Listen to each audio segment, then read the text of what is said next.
수술이나 처치 같은 외과적 시술이나 물리치료 등의 행동요법 같은 치료를 제외하면 거의 모든 질병에 대해 약이 처방되는데요.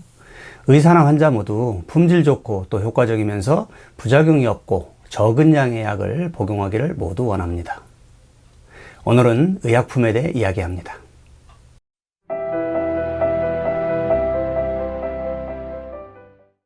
여러분 안녕하십니까? RBGTV 이리암입니다.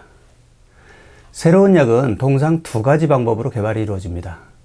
특정 증상의 약효를 나타내는 화학 성분을 인공적으로 합성해서 만드는 합성의약품과 유전자 재조합의 생명공학 방식을 이용하는 바이오의약품입니다. 이러한 의약품에 대해 의료계에서는 통상적으로 태생에 따라 오리지널 의약품과 복제의약품으로 구분합니다. 이 둘은 논의가 끊이지 않는 의약품의 양축이기도 합니다. 의약품 연구자들 사이에서 현실을 표현하는 문장으로 약은 3번 태어난다는 말이 있습니다. 첫 번째는 물질을 발견했을 때고, 두 번째는 정부의 허가를 받았을 때, 그리고 세 번째가 의사가 처방할 때라고 합니다. 신약은 특허에 의해 보호를 받게 되는데 보통 20년 정도 보호를 받게 됩니다. 그러나 물질을 개발하고 바로 특허를 내야 실질적인 보호를 받을 수 있기 때문에 임상시험과 허가기관을 보내게 되면 실제 특허로 보호받는 기간은 통상적으로 길어봐야 10년 미만이 됩니다.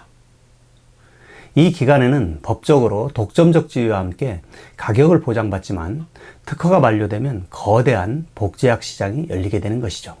한편에서는 생명을 살리는 의약품에 대하여 특허 기간이 길다고 이의를 제기하는 분들도 있지만 신약 개발에는 엄청난 비용과 실패 리스크가 따릅니다. 그래서 특허로 어느 정도 시장 독점권을 인정해주지 않으면 아예 개발을 하려는 제약사는 많지 않을 것이고, 그렇게 되면 의약품 발전은 더디게 되는 양면성을 가지고 있습니다. 합성의약품은 약효를 나타내는 화학 성분을 인공적으로 합성해 만드는 약품이기 때문에 특허가 끝난 합성의약품은 공장에서 비교적 쉽게 대량으로 생산할 수 있습니다. 그러나 바이오약품은 생물의 세포와 또 유전자를 배양해 만들기 때문에 온도라든가 습도라든가 이런 여러 가지 환경적 조건에 영향에 민감하기 때문에 오리지널 약과 100% 똑같은 약을 만든다는 것은 거의 불가능합니다. 이런 이유로 합성의약품 복제약은 오리지널을 그대로 복사한다는 의미에서 카피약, 제네릭이라고 부르지만 바이오 복제약은 시뮬러라고 부르게 됩니다. 그래서 의료계에서 논의 대상 약품은 주로 오리지널 약과 제네릭 약입니다. 최근에 코로나19 예방접종을 시작하면서 벌어졌던 타이레놀 품귀 현상도 오리지널 약과 제네릭 약의 논의 연장선상에 있는 대표적 사례라고 할 수 있습니다.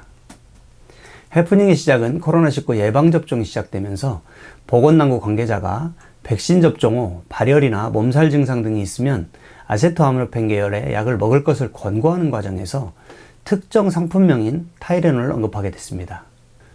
국내에 아세트아미노펜 성분의 의약품이 66개나 더 존재함에도 타이레놀만 품절되는 상황이 발생했던 해프닝이 발생하게 되었습니다. 그럼 타이레놀 같은 오리지널 의약품은 제네릭보다 더 좋은 약일까요? 제네릭 의약품은 정말 오리지널 의약품과 같은 약일까요? 오리지널 약은 표현 그대로 원조 의약품을 말합니다. 신약을 말하는 것입니다. 반면 제네릭 의약품은 오리지널 약과 성분, 함량, 제형이나 용법, 용량 등이 동일하면서 오리지널 약의 특허권 해제에 의해 출시된 의약품을 말합니다. 제네릭 의약품을 우리나라에서는 복제약, 카피약이라고 부릅니다. 그래서 용어에서부터 부정적인 인식이 있기 때문에 공식 명칭은 제네릭이라 부르는 것이 맞습니다. 그렇다면 오리지널 약과 제네릭 약은 효과와 안정성 측면에서 얼마나 차이가 있는 걸까요? 한 조사에 의하면 소비자 4명 중에 3명은 자신이 복용하는 약이 오리지널인지 제네릭인지 여부를 모른다고 합니다. 제네릭 의약품을 허가하는 데에는 생물학적 동등성 시험, 즉 생동성 시험을 통하여 성분이나 함량이나 제형, 용법, 용량뿐만 아니라 효능, 효과의 개념까지도 오리지널 약과 동일한 수준이라고 인정되는 조건을 충족할 때만 허가를 해줍니다.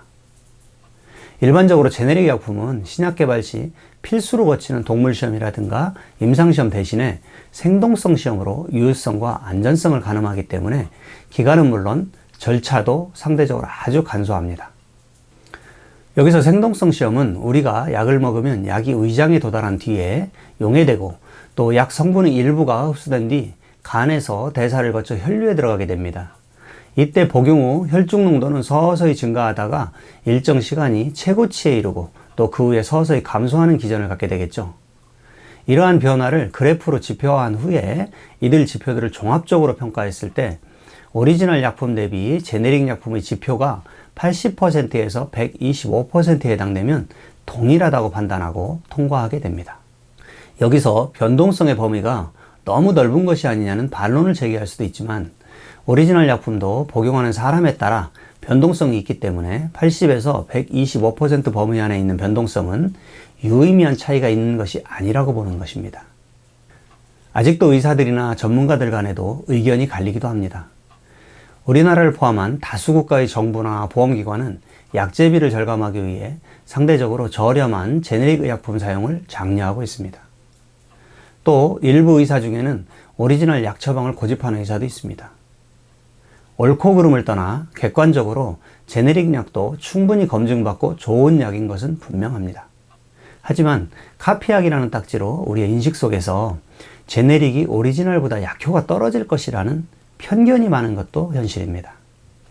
그동안 제네릭에 대한 많은 효능 연구들이 나왔습니다. 이들 연구에서 제네릭은 효능이나 효과가 뒤떨어지지 않는다는 것을 확인하였습니다. 오리지널 의약품과 제네릭 의약품의 가격은 작게는 2배에서 또 10배 이상의 차이가 나기 때문에 병원마다 약값의 차이가 나는 가장 큰 원인이기도 합니다. 건강보험에서 원액 처방에 의한 의약품의 본인 부담률은 30%로 동일하지만 의사가 오리지널 의약품을 처방하는가 또 제네릭 의약품을 처방하는가에 따라 약품 가격은 큰 차이가 나기 때문에 우리가 구조를 이해할 수 있습니다. 그럼 현실적으로 환자가 원하면 오리지널과 제네릭 약을 선택할 수 있을까요? 거의 그렇지는 못합니다.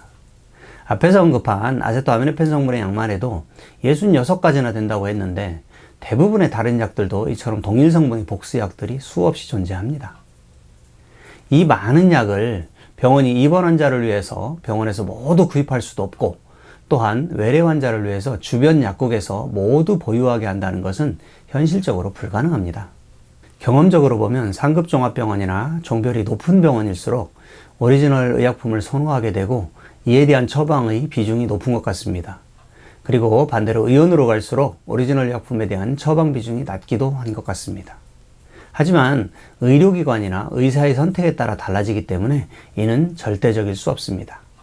오늘은 약값을 결정짓는 중요한 영양 요소인 오리지널 의약품과 제네릭 의약품을 이야기하였습니다.